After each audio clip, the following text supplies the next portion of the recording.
Hello friends, कैसे हैं आप लोग? आई होप अच्छे होंगे। तो बहुत बहुत स्वागत है आपका हमारे इस यूट्यूब चैनल में।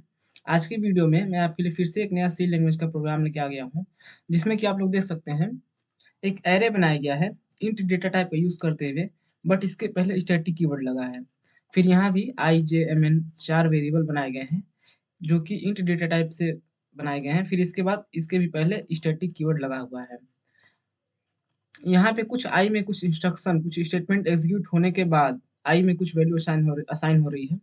फिर इसके बाद जे में भी कुछ इसी तरीके से फिर आई और जे की वैल्यू प्रिंट हो रही है।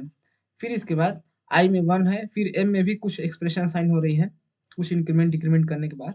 फिर इसके बाद आई और एम की वैल्यू प्रिंट हो रही है। फिर इसी तरीके से यहाँ भी हो रहा है, ठीक, आई और एन के साथ। आपको बताना है कि इसका रिजल्ट क्या आएगा, इसका आउटपुट क्या आएगा। आप पहले वीडियो को यहीं पॉज़ कीजिए, खुद से ट्राई कीजिए, अगर नहीं बने तो फिर दोबारा यहाँ इस प्रोग्राम को दोबारा से देखिएगा। चलिए मैं इसका सॉल्यूशन बताता हूँ। यहाँ पे क्या है कि मेरे पास स्टैटिक कीवर्ड लगा है, इसका मतलब कि इसका डिफ़ॉल्ट वैल्यू 0 होगा, ये आपको पहले ध्यान में देना है, ठीक? चलिए, तो यहाँ पे आई में क्या हो रहा है, ए आई की वैल्यू क्या है? 5 है, ठीक? क्यों? क्योंकि i की वैल्यू इस टाइम पे 0 है। मैंने आपको बताया कि जब कोई भी वेरिएबल स्टैटिक कीवर्ड से बनता है तो उसकी वैल्यू 0 होती है, डिफ़ॉल्ट वैल्यू, ठीक? अगर मैं इसको स्टैटिक से हटा देता तो इसकी वैल्यू कुछ भी हो सकती थी, गार्बेज वैल्यू 1, 2, 500, 600, 6000, 1 लाख कुछ भी हो सकती थी, गार्बेज वैल्यू, ठीक?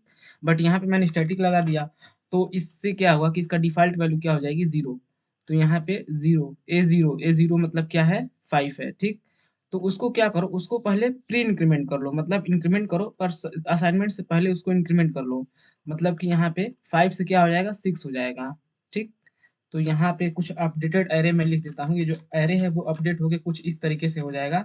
5 से हो जाएगा 6, फिर इसके बाद 10, 15, 20, 25। अभी तक ऐसे है, ठीक?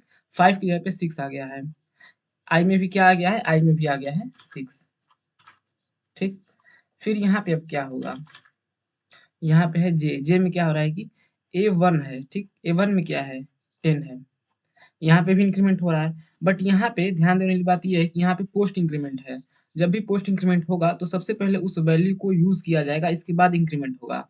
मतलब कि यहाँ पे जो 10 है, A1 की वैल्यू जो 10 है, उसको यहाँ पे यूज़ किया जाएगा। यूज़ कैसे करेंगे? असाइनमेंट करके। जे में सबसे पहले क्या आ जाएगा?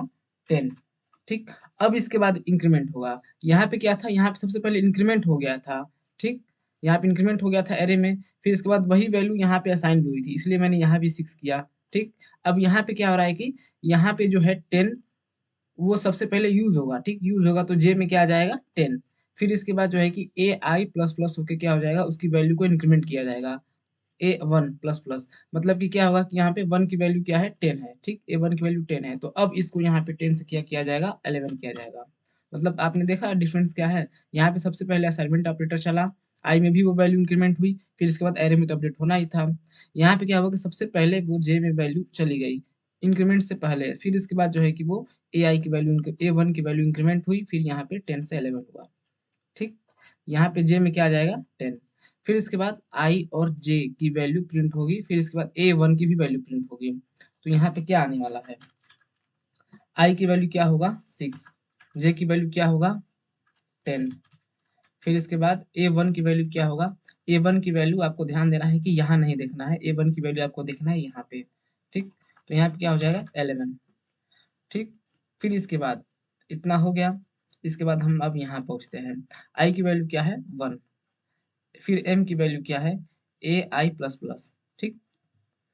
तो A1 ये क्या है? पोस्ट इंक्रीमेंट है, सबसे पहले वैल्यू को यूज़ किया जाएगा। तो A1 में क्या है यहाँ पे? A1 में है यहाँ पे 11 है, ठीक? A1 में 11 है, तो यहाँ पे M में क्या हो जाएगा? 11। समझ में आ रहा है आपको ना? यहाँ पे I की वैल्यू 1 है, ठीक ना? तो A1 को पहले देखूँगा मैं, A1 क्या है? 11 है, ठीक? तो वो M में चला जाएगा। फिर इसके बाद I की वैल्यू इंक्रीमेंट होगी, क्योंकि ये पोस्ट इंक्रीमेंट है। तो I की वैल्यू इंक्रीमेंट होके क्या हो जाएगी? 2 हो जाएगी, 1 से 2।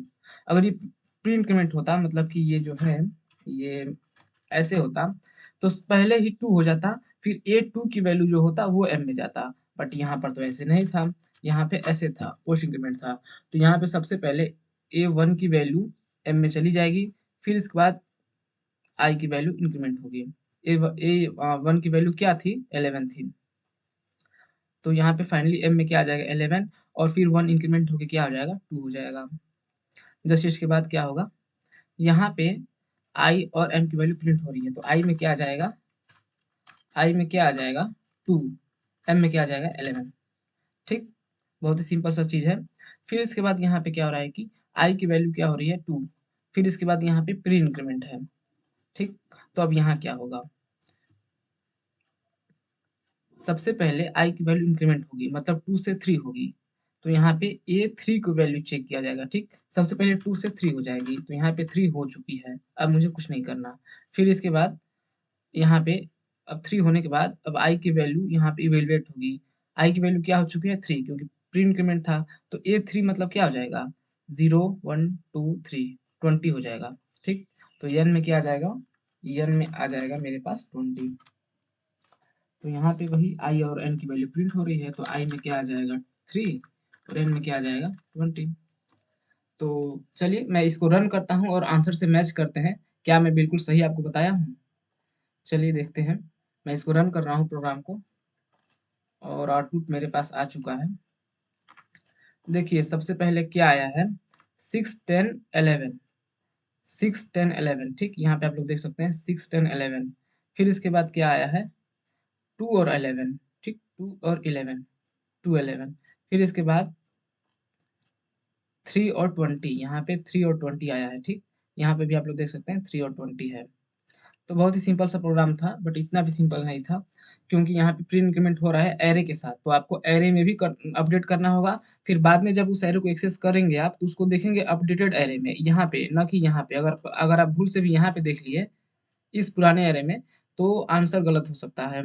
ठीक, क्योंकि जब यहाँ पे ये सब ऑपरेशन परफॉर्म करने के बाद ना ओरिजिनल एरे में चेंजेस हो जा रही हैं, इसलिए जो है कि आपको इस एरे में देखना है, अपडेटेड एरे में।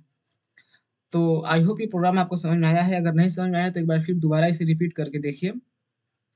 अगर समझ में आया है तो वीडियो को लाइक करिए, चैनल को सब्सक्राइब कीजिए, अपने दोस्तों के साथ शेयर करिए, क्योंकि इस तरीके का कंटेंट मैं डेली अपलोड करता हूँ, जिससे कि आपका लॉजिक बिल्डिंग और जो कंसेप्ट है एरे के ऊपर, इंक्रीमेंट डिक्रीमेंट के ऊपर, इस तरीके के जो कंसेप्ट है सी लैंग्वेज के, वो भी स्ट्रांग होंगे। तो आज के लिए इतना ही, मिलते हैं नेक्स्ट वीडियो में। Thanks for watching this video.